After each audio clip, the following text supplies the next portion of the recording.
but my eyes will see only you. Only you have that magic technique.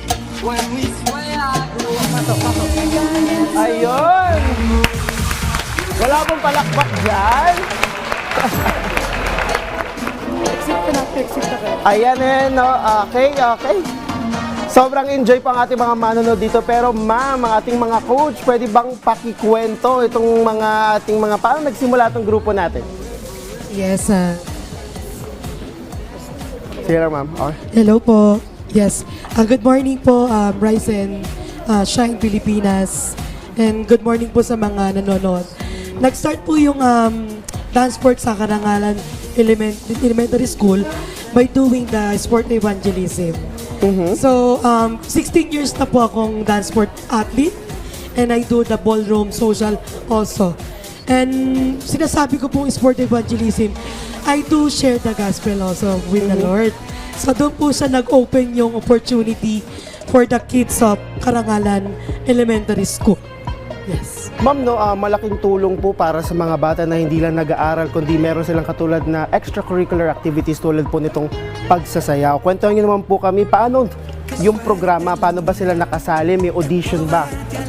Actually, ang kagandahan po sa dance sport athlete, no, because I am also a dance sport athlete before na medyo sa edad ko po na early, naniniwala po ko na hindi kailangan magaling ka na talagang sumayaw.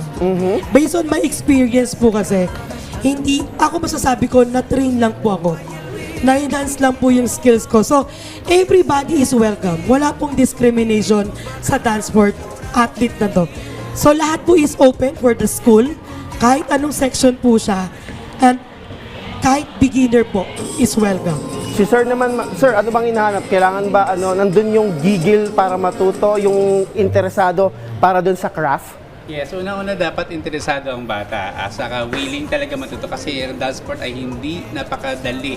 Talaga kailangan ng mahabang oras, ng ensayo at talaga yung commitment para matutunan ng dance sport. Kasi ang step ito ay hindi basta-basta, mayroon tayong standard na sinusunod. Ayun. Ma'am, kung pwedeng matanong natin yung mga kasama natin pong estudyante, no? Ano sa kanila ang nagtulak o naging motibasyon para maging bahagi ng dance sport group? Hello! Ano yung naging motivation mo para sumali ka dito? May nagyayaba sa'yo o since maliit ka, no, gusto mo talagang matuto sumayaw? Mahilig na po talaga ako sumayaw. Kaya po, sumali po ako sa dance sports team namin. Para po maano po yung talent ko naming lahat po. Sa iba naman, paano nyo binabalanse yung pag-aaral nyo? Siyempre, meron kayong practice dyan eh. So, paano binabalanse yung oras? Bata po ako, mahilig na po ako sumayaw. Tapos nung napanood ko po sa YouTube or sa Facebook, sumali po ako. Last naman, no? Dagdag na natin. Balita namin, meron kayong paparating na kompetisyon. Maaari nyo ba kaming kwentuhan? Paano kayo naghahanda? Ano ba yan? Araw-araw may practice, minimemorize nyo yung mga steps para hindi makalimutan? Naghahanda po kami para po kami ay manalo sa competition. At po kapag nagkamali ka, kapag nagpa-practice ka pa rin, mas gagaling ka pa. Ayun, practice makes perfect. Ma'am, pakikwento na lang sa ating mga manonood, paano sila makakatulong po, supportan tong ating mga estudyante mula sa Karangalan Elementary School?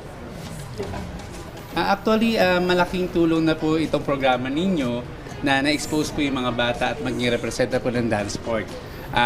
Exposure po, makilala ang dance sport ay isang malaking bahagi po at malaking karangalan po. Hindi lang po sa buo po dito, ay buong Pilipinas po na may dance sport na sports. Ayun, maraming salamat po sa talento at inspirasyon na inyong ibinahagi ngayong umaga. Siguradong nagbigay po yan ng inspirasyon sa ating mga magulang at kanilang mga anak na nanonood ngayong umaga. Maraming salamat and good luck sa competition. Thank you, sir. Thank you.